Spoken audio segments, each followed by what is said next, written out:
Welcome to Facts TV News, where everything is true. Woman dead, another hospitalized following gun attack on Windward Road.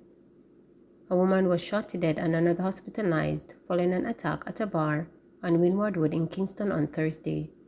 The deceased is 38-year-old Tracian Barnes, otherwise called Pinky, a bartender of Grafton Road, Vineyard Town.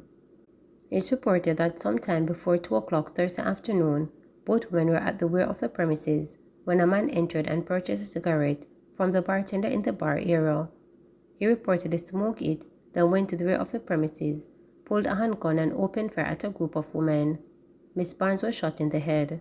The gunman escaped on a waiting motorcycle. The wounded women were taken to hospital, where Barnes died while undergoing treatment. Delegates reject sole candidate Hicklin to represent PNP in St. Andrew Eastern. Delegates of the People's National Party PNP rejected Daniel Hicklin, the sole aspirant seeking to represent the party in the St. Andrew Eastern constituency for the next general election. A well-placed source confirmed that Hicklin, the single aspirant sent through by the party for the final phase of the selected process, received 73 yes votes and 96 no votes. The voting exercise took place at the People's National Party Old Hope Road headquarters in St. Andrew. It's a clear indication that the candidate was not successful in mobilizing the delegates, the source stated.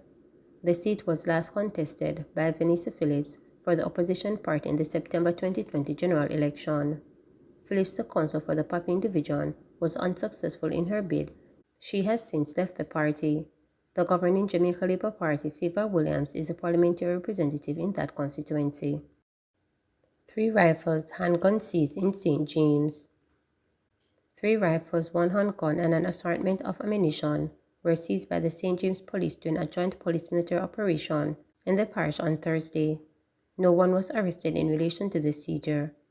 Acting Commanding Officer for St. James Superintendent Aaron Samuels stated that this initiative is geared towards finding wanted persons.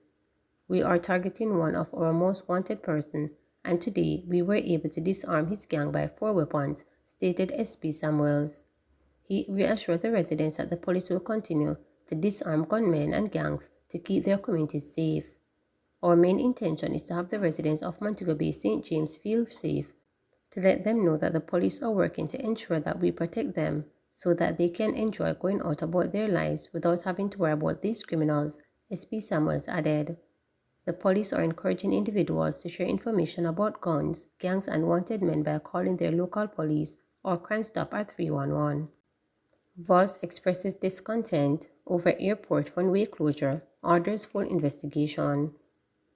Transport Minister Darrell Valls on Thursday expressed discontent with the temporary closure of the runway bay at Sangsa International Airport in Montego Bay, St. James, and has ordered a full investigation into the series of events that led to several delayed and cancelled flights.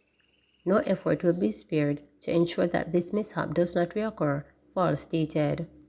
On Thursday morning, MBJ Airport Limited, the operators of the airport, in a statement, said the runway was temporarily closed due to issues with the ongoing construction work. The decision was made in order to prioritize the safety of all operations. At the moment, we are collaborating closely with all parties involved to expedite the reopening of the runway as soon as it's confirmed to be safe, MBJ Airport Limited stated. The wrecked girls were among the scores of travelers who had their flights delayed. As a result, several flights were diverted to the Norman Manor International Airport in Kingston. This led to a swift cross-ministry, multi-agency response, which saw the mobilization of the Passport Immigration and Citizenship Agency PICO, the Jamaica Customs Agency JCA, and the Jamaican Constabulary Force. Additional staff were deployed by PICO to process passengers who were diverted to the Norman Manor International Airport as part of efforts to avoid further delays upon transfer to Montego Bay. Some passengers were transported by air, while others were moved by buses with the assistance of the JCF to back to the airport in Montego Bay, the Minister of Science, Energy, Telecommunications and Transport stated, adding that the closure was due to inclement weather, which affected upgrading works being carried out at the airport as well as equipment failure. Against this background, Voss has instructed the MBJ Airport Limited, Jamaica Civil Aviation Authority and the Airports Authority of Jamaica to provide a detailed report of the events. The Sangsa International Airport has since been reopened, and is accommodating air traffic for the remainder of the day and is expected to be back to normal operations. Manager of Commercial Development and Marketing, Cheryl Heslop-Holt, provided an update as to the situation, which occurred at the Sangster International Airport yesterday. Earlier today, we experienced some challenges with our runway due to the ongoing runway extension works, and this created some challenges for us throughout the day as the runway was closed. We continued some checks. We worked with the Jamaica Civil Aviation Authority to ensure that the runway was safe for airport operation. We now advise the public that the runway has reopened. We understand that all the flights would have been impacted. We have 52 flights, 52 arriving flights scheduled to operate today. Most of those flights were diverted. 12 of those flights have been cancelled. Passengers are here and the runway is now opened. Some passengers have checked in, others, the airline will continue checking, and the airlines will arrive to take the passengers out today.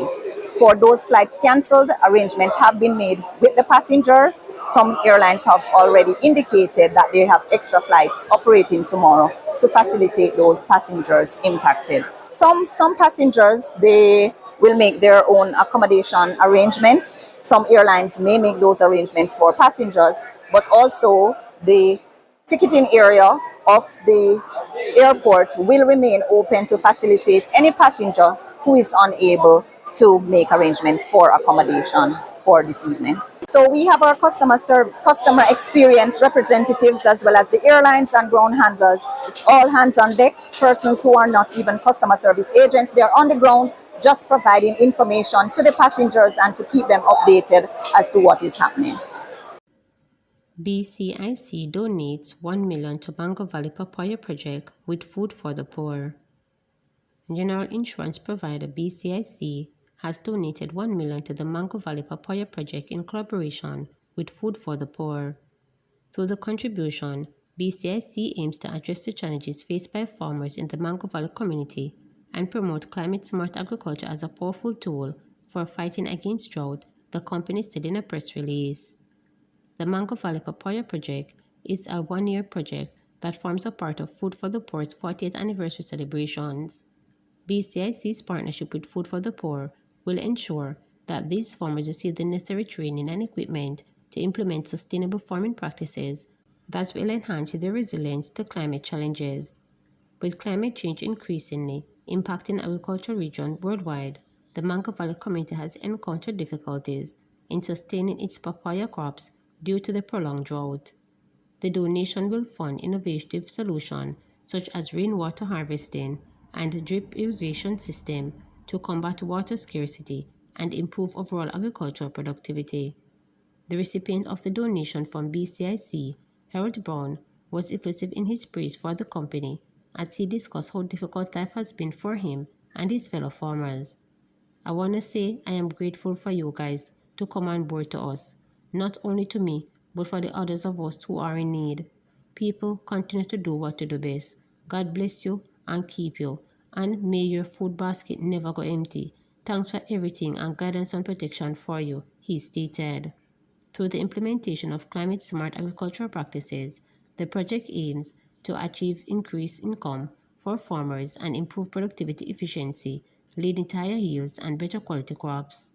With the necessary knowledge and tools, along with better irrigation and water management to combat drought, the project will significantly reduce the loss of papaya yield and trees, ensuring the sustainability of their farming activities. Managing Director of BCIC, Peter Levy, says the company is committed to supporting sustainable agricultural practices and helping to increase sustainable livelihoods for Jamaicans. By collaborating with Food for the Poor, BCIC seeks to create lasting impact on the lives of Mango Valley farmers, promoting environmental conservation and community development. Whenever we decide to take on a project, we always consider what tangible and meaningful result will come from it. This is a project that not only provides the meaning for these farmers to support themselves, their families, and their community, but teaches them how to maintain it even after the project has ended. We love to be part of projects that change people's lives, so we're happy to be part of this one, stated Levy. Please remember, to subscribe, like, share, and click the notification